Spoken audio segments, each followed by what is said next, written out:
And we are ready to go.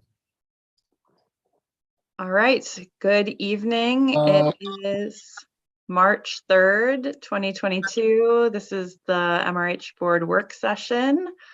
I'll be running the meeting this evening. President Herndon Miller is experiencing some technical difficulties, so thank you. Can I have a motion to approve the agenda? I move to approve the agenda as presented. Second. Thank you, Rachel. Thank you, Amber. All those in favor say yes. Yes. Yes. Yes. All right. Two items this evening. One is board business. We last meeting accepted the resignation of Francis Chamalier from the Board of Education begrudgingly, but wish him well in his responsibilities with family and professionally. We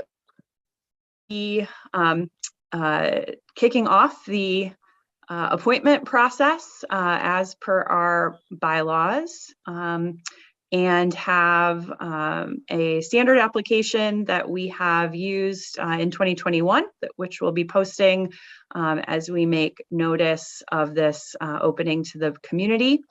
We seek community members who are passionate about public education and who can provide their rationale for, why we should consider them for the school board appointment. That would be a term that would begin immediately upon appointment and run through to, I believe, the next election cycle in 2023.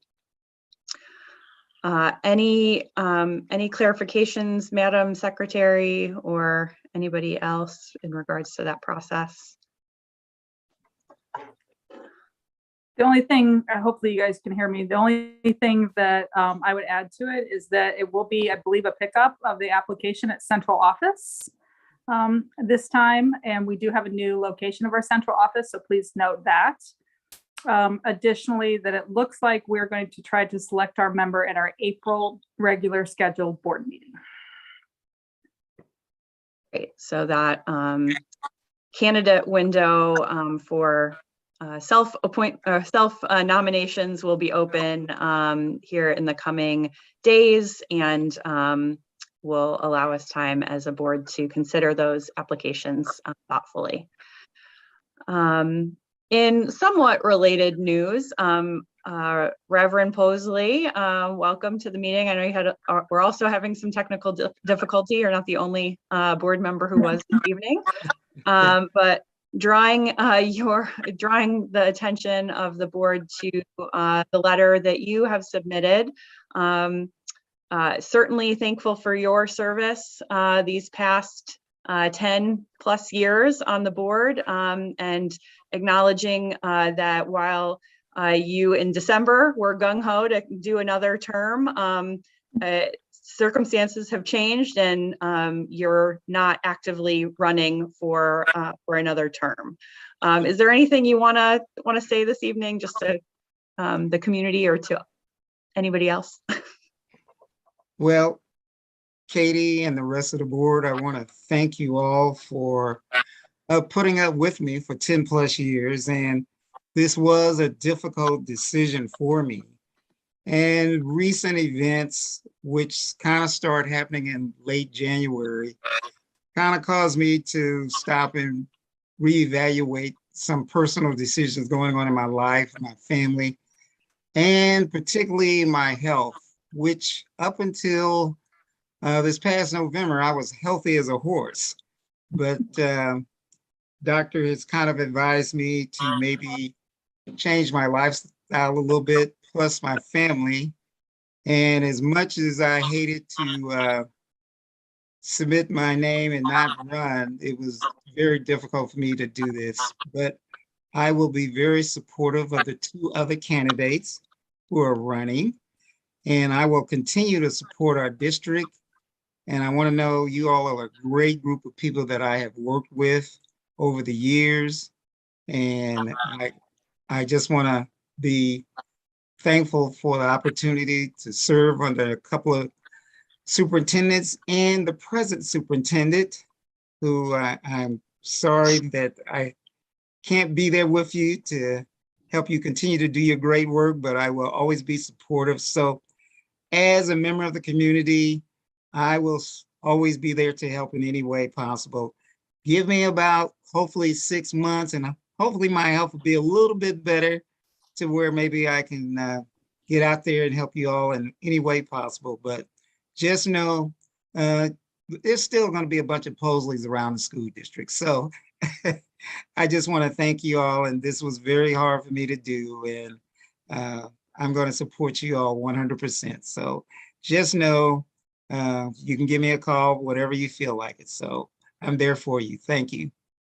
Thanks very much, Ralph. So again, appreciate your dedication, and know that you're faithfully filling out the rest of this current cycle for you, which goes through the beginning of April here, and appreciate that you're putting your support behind the other two excellent candidates we've got running. So thanks for indulging that couple of board business items that we need to take care of. With that, I think we can move forward to the next agenda item, and I'll turn it over to Dr. Jameson. All right.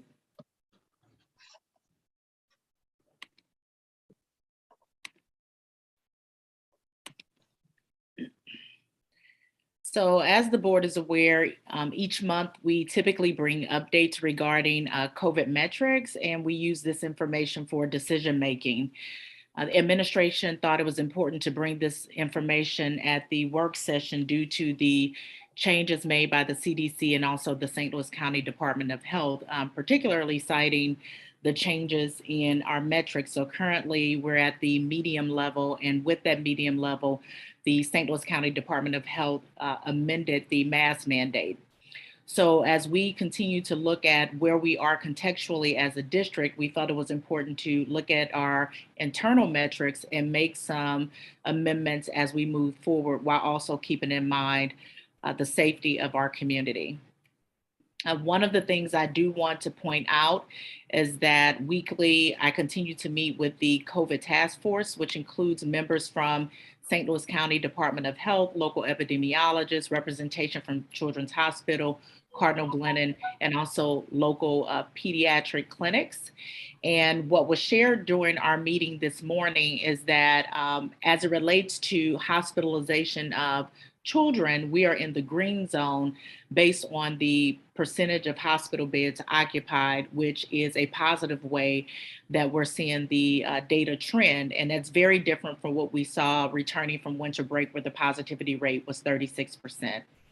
So the numbers are changing drastically. I pulled this data on March 2nd, and our positivity rate for St. Louis County was 5.3%. I pulled the data again because we just love data, and we're at 4.6%. And we're continuing to see the same trend with our internal data as we look at the positivity rate. I do want to note that St. Louis County Department of Health are also going to make some modifications in regards to how the data will be posted and provided to the community. They have not yet provided that information to school districts, but as soon as that information is provided, we will make adjustments accordingly and also notify our public and stakeholders. Again, another way to look at the St. Louis County data and looking at the number of COVID-19 testing percents and positivity rate. Data was pulled on March 2nd, and the positivity rate was 6.6%, and as of today, it's 5.9%. And just part of the conversation we were having is how close we are to being at the low level for positivity rate. We still are at the low end of the moderate level, but the same is said for the case rate, which here represents 60.6%, and it currently is at 50.6%. 0.7%. So the data continues to change daily, trending in the right direction and giving us hope in regards to some normalcy, but also keeping in mind that we're in a position where the pandemic still exists. We need to be cautious and continue to watch the data and follow the science as we continue to make decisions.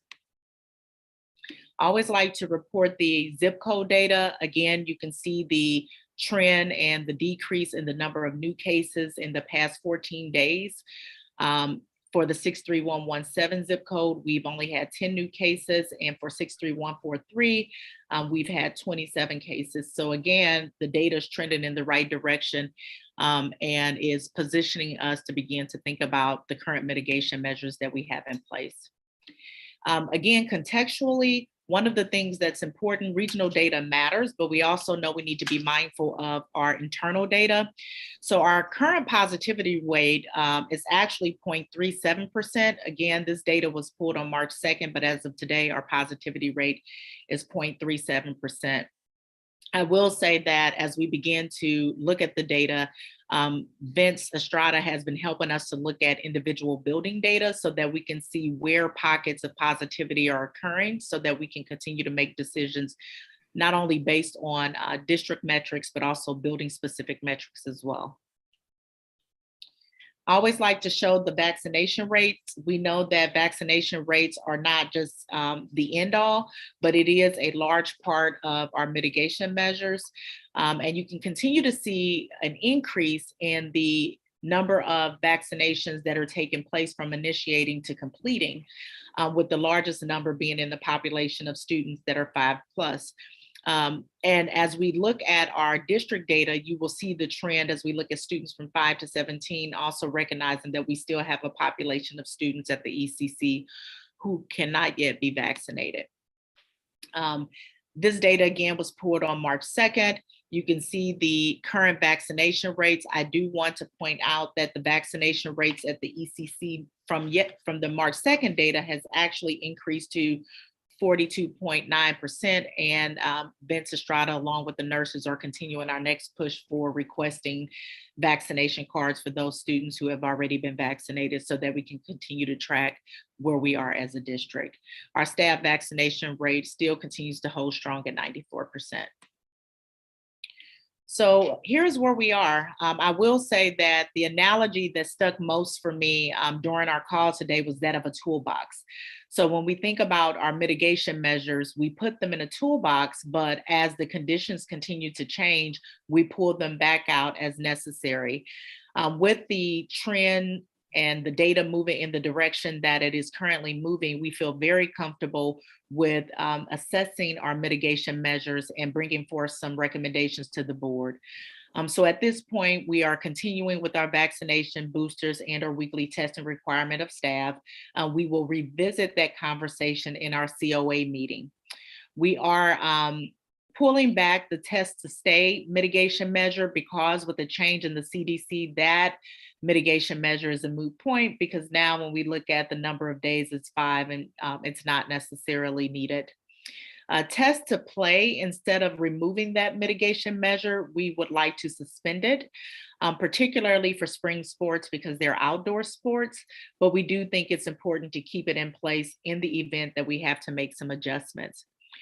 We are continuing the use of face coverings indoors, but are recommending outdoor spaces to be mask optional. And we will remove the use of plexiglass, which I think will make some students and staff quite happy in regards to that. And then the use of the daily health screenings.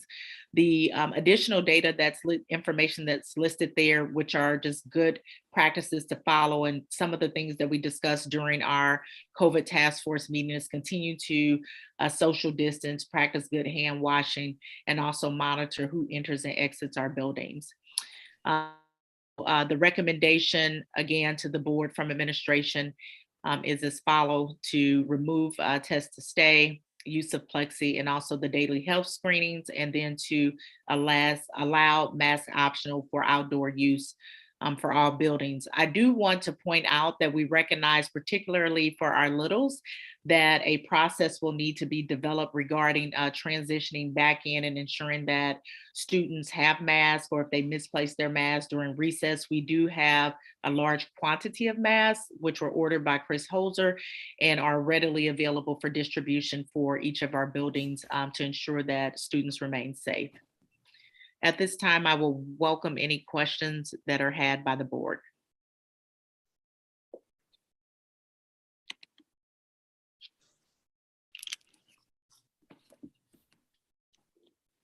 Dr. Jameson, I wonder what else we can be doing to encourage vaccination. Do you feel, and Vince, you as well, that we have hit a plateau that we're not going to continue to climb? What are your thoughts on where we are with that? Vince, you want to jump in? Sure, I'll jump in with my hypotheses. So I do think that we've under-collected the vaccination cards. I think my hypothesis is that we're probably in the 60% in the elementary school, and pretty close to that at the ECC would be my guess. I do think we've hit a bit of a plateau at the high school, middle school. I think it's slightly higher than what's reported, but I do think we've hit a plateau a bit there. We could try some more vaccination clinics. That could be something we could try again. It's been a bit since we've tried that. And the other thing, the other thing I think systemically that's a little bit frustrating is I think a lot of the vaccinations are in a database called Show Me Vax that our nurses have access to for finding school immunizations. But they have told us explicitly that we can't pull that data, the COVID-19 data, from there because it's protected. And so we've been respectful of that. But I think that'd be a great place for us to get a read on the vaccination rate. So I think my hope is that by this next push on collecting cards, we'll get in the 60s, and then we can kind of reevaluate. And I also think what the messaging that we're sending to the community that should be coming out soon, next couple of days, is really how important that factor is in the board's discernment about mitigating measures, and that our part of what we factor into determining about easing up some mitigation measures will be somewhat predicated by how high our vaccination rates. Like if I was sitting here and our vaccination rates were in the 90s, we'd be like, yeah, take down plexi, mask optional after spring, whenever. I mean, I think we'd be a lot more comfortable in releasing some other mitigation measures. So I hope it's a bit of a hook. Some parents have told me like, yeah, send out the message. We forgot to send it in. So we have some expeditions that are requiring masks, and that'll give us a little bit of a bump with a couple pockets of kids, So those are my thoughts. And I don't know what your thoughts are from the community. You guys live here, and what your thoughts are from talking to other parents. I would offer that we will have over the next month, likely a lot of folks out on the street canvassing for our upcoming elections. Mm-hmm. If there's an opportunity maybe for the district to utilize some of us who are going to be going door to door anyways, that would be up to an individual candidate or their campaign, whether they would want to participate in that. But I think we have a unique window every spring where we have a lot more activity of door-to-door communication. So that might be something to consider. Thank you for that. Any other questions or thoughts?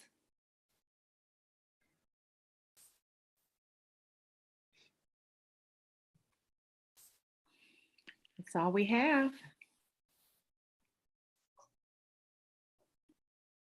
Well, appreciate the continued thorough and thoughtful consideration of the data and just the conditions. I think, again, we continue to be mindful of that things are in constant flux. And while I do recognize that it seems like some other, districts are shifting maybe slightly more quickly than we are, it does feel as though there's some real, again, shared momentum in this space around what makes sense, and we'll all continue to monitor our own unique conditions. But generally speaking, it's good to see that alignment continue.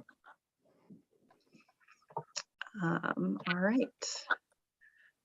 If there aren't any other questions on this portion, we can move into our action items for the evening. Our first action item is the COVID mitigation measures. Can I have a motion on those? I move to amend the MRH universal mitigation measures to reflect the following: removal of plexiglass, discontinue test to stay, suspend test to play, and implement mask optional usage for outdoor spaces beginning the week of March 7th, 2022. Second. Thank you, Rachel. Thank you, Ralph. All those in favor say yes. Yes. Yes. Yes. Any opposed? Motion passes unanimously. The warrant list is attached. Can I have a motion on that? Move to approve the special warrant list as presented. Second. Thank you, Amber. Thank you, Rachel. All those in favor say yes. Yes. Yes. Yes. All right, motion passes. And can I have a motion from Reverend Ralph to go into executive session? Yes.